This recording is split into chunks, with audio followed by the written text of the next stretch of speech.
Hello, welcome back in SSC foundation batch. अभी last दो video, इसमें एक में मैथमेटिकल ऑपरेशन हमने पढ़ा था और एक में लेटर रिपीटिंग सीरीज। आज मैं आपको कराने वाला हूँ एनालॉजी।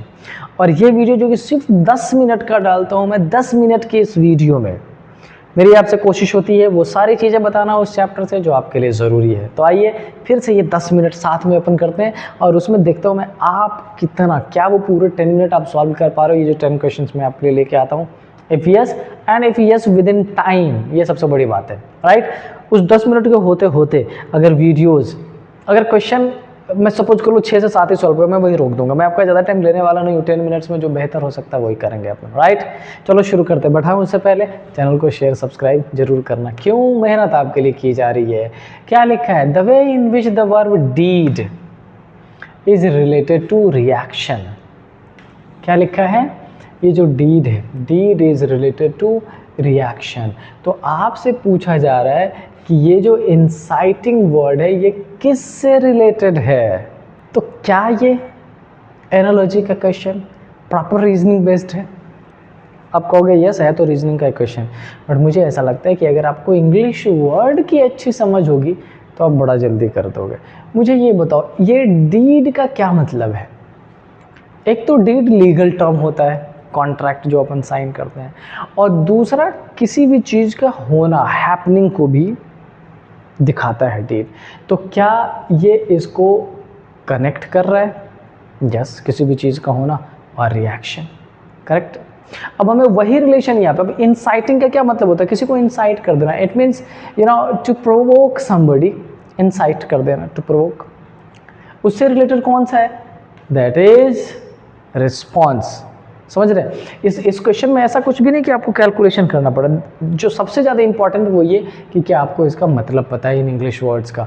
और इसीलिए एनालॉजी एक ऐसा टॉपिक बेटा जिसमें बेसिकली क्या कहते हैं, सिमिलैरिटी। उसमें आपको साइंस से क्वेश्चन पूछा जा सकता है, हिस्ट्री से, ज्योग्राफी से, डिफरेंट सब्जेक्ट्स, लॉजिकल पार्ट, कुछ भी जनरल नॉलेज, एनीथिंग पूछा जा सकता है। और ये एक तो ग्रामर, इंग्लिश वोकेबुलरी का है, बड़ा इंपॉर्टेंट पार्ट होता है। खैर चलिए, अगर आपको थोड़ा बहुत समझ आ जाए कि इस चैप्टर को प्रिपेयर करने के लिए आपको क्या करना चाहिए तो बिल्कुल ट्राई करिएगा। नेक्स्ट क्वेश्चन क्या है, हीट और सन। कह रहा है कि इस हीट और सन का जो रिलेशन है वो इसमें से किस में है। तो सबसे पहले हीट और सन का समझते हैं। हीट निकलता है या हीट है, ये हीट सन के रेज में, इसका मतलब ये सोर्स है। ये क्या है, सोर्स है। और इससे जो चीज़ें निकलती है वो ये है, वही हमें पता करना है। तो मुझे एक बात बताओ, क्या हाउस और टेरेस में टेरेस सोर्स है हाउस का? नो। क्या विटामिन और फ्रूट में, ये जो सेकंड वाला इट मीन्स जो फ्रूट है, क्या विटामिन का सोर्स है? यस, 100%। आपको बस यही रिलेशन फाइंड करना है।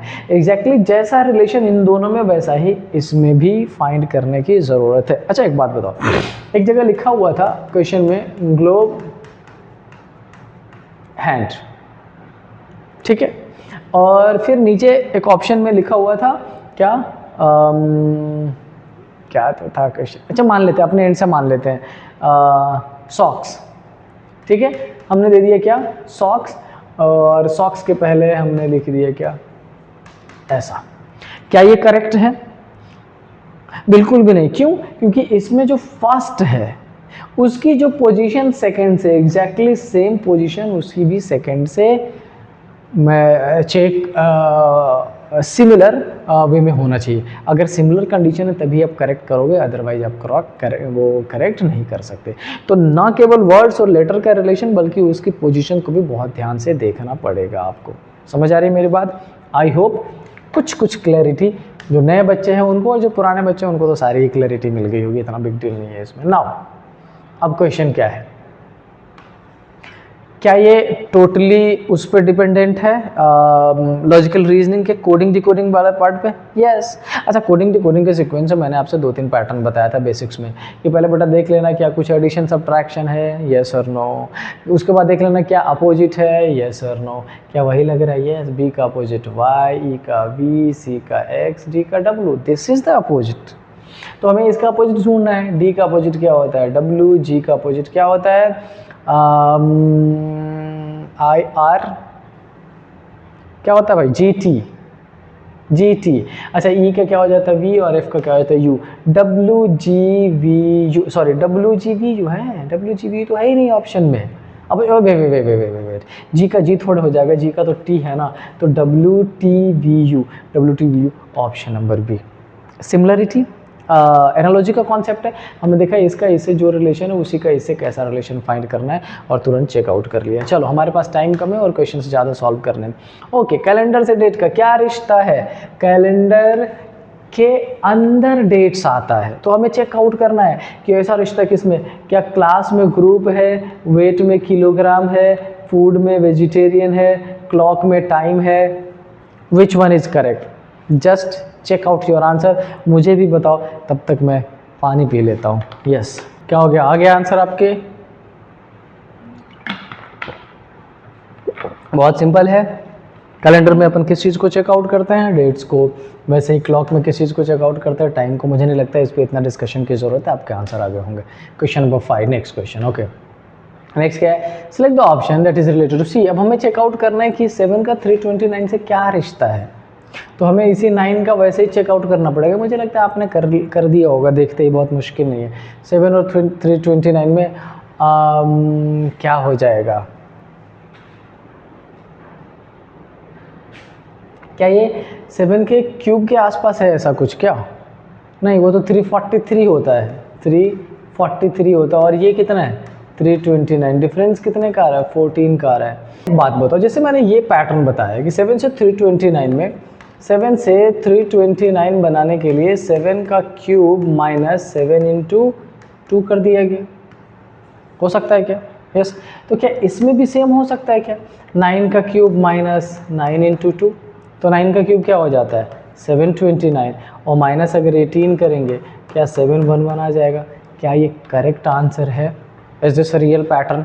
लेकिन मैं चाहता हूँ कि आप इस पर कमेंट करो, नेक्स्ट पैटर्न अगर आपका निकल पाता हो तो। अगर ऐसा कुछ भी है जो इस क्वेश्चन को डिफरेंट पैटर्न से सॉल्व किया जा सकता हो, देन आई वांट कि आप कमेंट करें, डायरेक्टली यूट्यूब वीडियो पे ही कमेंट कर दो, या अदर वेज एंड मीन्स भी है आपके पास मेरे से कनेक्ट करने के लिए, right? So let's see you there in the comment section और समवेयर एल्स। मिल के इस 10 मिनट में ये 5 क्वेश्चन, क्या छठा क्वेश्चन है, but let me check out. 6 question है रे बाबा। हमसे क्या बोला गया? Select the option that is related to the third number in the same way as 2 2 3 से 350 कैसे बना? कुछ एडिशन है क्या? 10 से 3 गया 7, 5 से 2 गया 2, और ये हो गया टेक्निकल ग्लिच। लाइट कट गई है, तो आज का ये वीडियो यहीं ख़त्म करते हैं। और ये जो वीडियो आगे पीपीटी में जो क्वेश्चन है वो क्वेश्चन मैं फर्दर आपके लिए लेके आऊँगा। और बस हाँ, मैं ये चाहता हूँ कि जो क्वेश्चंस मैंने सॉल्व कराए, चूँकि नंबर सीरीज और एनालॉजी के पैटर्न का वो था, तो कई बार इसमें डिफरेंट कैलकुलेशन, डिफरेंट ऑप्शंस आ सकते हैं। आप में से किसी का भी मेरे से डिफरेंट आंसर आता हो या डिफरेंट पैटर्न हो, देन आई वुड रिक्वेस्ट कि आप कमेंट करिए उसमें, राइट? तो see you there in the next class with some new topic, कुछ अच्छे बातों के साथ। Till then I would request, खूब खुश रहें, खूब पढ़ाई करते रहें। See you there. जय हिंद।